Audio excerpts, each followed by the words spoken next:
Hey everyone, and welcome back to the channel.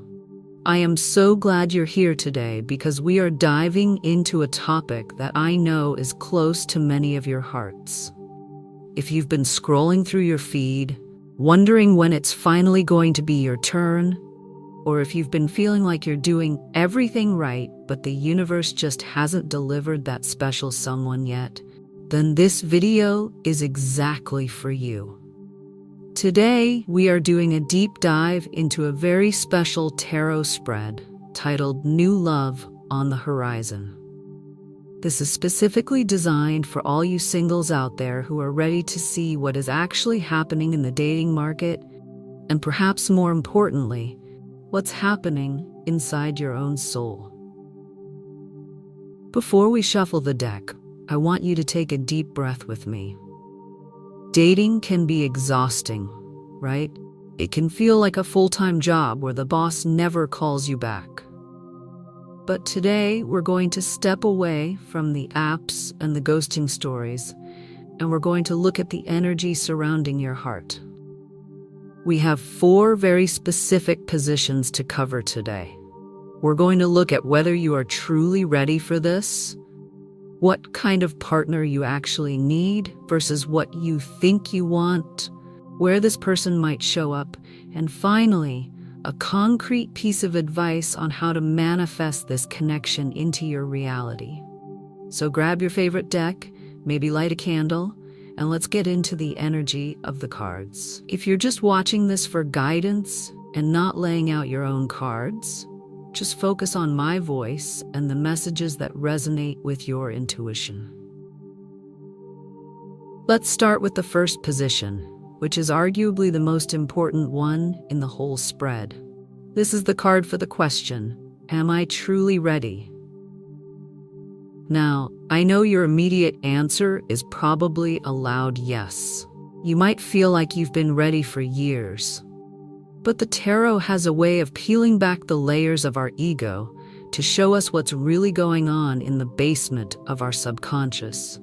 This card is going to tell us if you are genuinely open to a new relationship, or if there's still a lingering shadow from the past holding onto your sleeve. When you flip this first card, look closely at the imagery. If you see something like the 3 of Swords or the 5 of Cups, it might be a sign that while your head says you're ready, your heart is still nursing an old wound. Maybe you're still checking an ex's social media, or maybe you're holding on to a belief that all the good ones are taken. If you see a card like the Fool or the Ace of Wands here, then that is a fantastic green light. It means you've done the work, you've cleared the space, and you are standing at the edge of the cliff, ready to jump into something new with 0 baggage. But if you see something more restrictive, like the 8 of Swords, don't feel bad. It's just a cosmic nudge saying that you need to forgive yourself or release a certain fear before the universe can send someone through the door. You can't invite a guest into a room that's already full of old boxes. So take this first card as your energetic diagnostic tool. Moving on to the second card, this is where things get really interesting. This position asks, what am I actually looking for? And I want to emphasize the word actually. We all have a list, don't we? We want someone who is tall, or someone who loves the same movies, or someone with a stable career. But the tarot doesn't care about your shopping list. This card represents the soul-level partner you need right now to grow. Sometimes we think we want a wild adventurer because we're bored, but the tarot might pull the King of Pentacles, suggesting that what you actually need is someone grounded, reliable, and consistent to provide a sense of safety you've been lacking. Or perhaps you've always gone for the safe, predictable types. And the card that pops up here is the Knight of Swords or the Sun. That's the universe telling you that you need someone who challenges your intellect, or someone who brings pure, unadulterated joy and playfulness into your life. Pay attention to the element of the card you pull here. If it's a Cups card, you're looking for emotional depth and spiritual connection. If it's a Pentacles card, you need someone who is going to build a physical, stable life with you. If it's Swords, you need a mental equal. And if it's Wands, you need someone who shares your passion and creative drive. This card is your reality check. It helps you stop chasing the wrong archetype so you can start recognizing the right one when they walk past you. Now, let's talk about the logistics, which leads us to our third card. This is the one everyone always gets excited about. Where will I find them? Now, the tarot usually speaks in symbols, so don't expect it to give you a GPS coordinate or a street address, but it will give you a very strong hint about the environment. If you pull the Three of Pentacles, this person might be someone you meet through work, a collaboration, or even while you're out at a cafe working on your laptop. It suggests a place of shared effort. If you see the Star, they might show up in a place of healing, like a yoga class, or even through the internet, which is our modern-day version of wishing upon a star. If you pull the Six of Swords, maybe you meet them while traveling or during a transition in your life.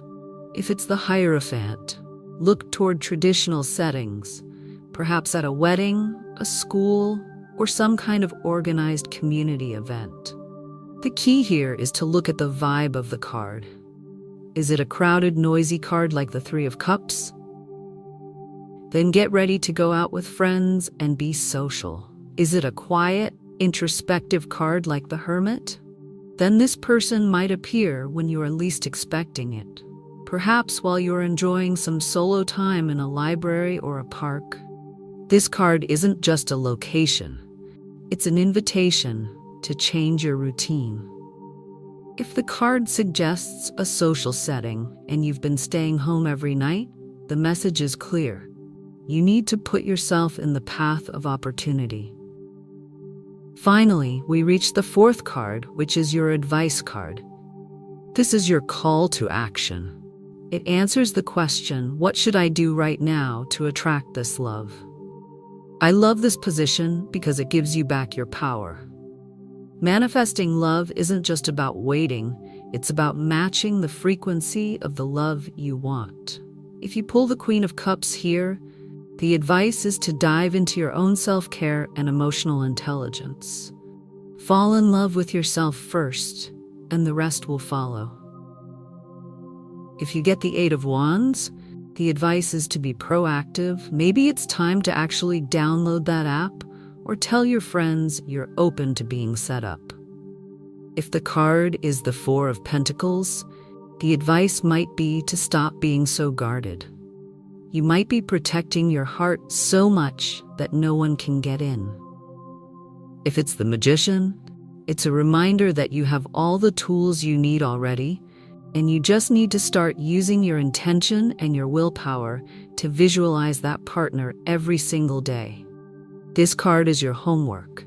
It's the bridge between the reading you're doing right now and the actual relationship you want to have. Don't just look at it and say, that's nice. Really think about how you can embody the energy of this card tomorrow morning. As we look at these four cards together as a whole story, I want you to notice the connections between them. Does the person you're looking for in card 2 match the environment in card 3? If you're looking for a King of Pentacles, but your Where card is a loud party scene, there might be a mismatch in where you are searching. Use this spread as a map. Sometimes the map shows us that the road is wide open, and sometimes it shows us there's a bit of a roadblock we need to clear first. Either way, the information is a gift. I want to remind you that the cards are a reflection of current energy, not a fixed fate. If you didn't like a certain card, you have the power to change your mindset and, by extension, change the energy you're putting out there. Love is a journey, And being single isn't a waiting room. It's a time of preparation. Use this reading to refine your energy, to get clear on your boundaries, and to get excited about the person who is currently making their way toward you. Thank you so much for joining me for this new Love on the Horizon spread. I truly hope these cards gave you the clarity and the hope you were looking for today. If you found this helpful, I would love to hear which cards you pulled. Drop a comment below and let me know if any of the positions surprised you. It's always so amazing to see how the deck speaks to each of us differently.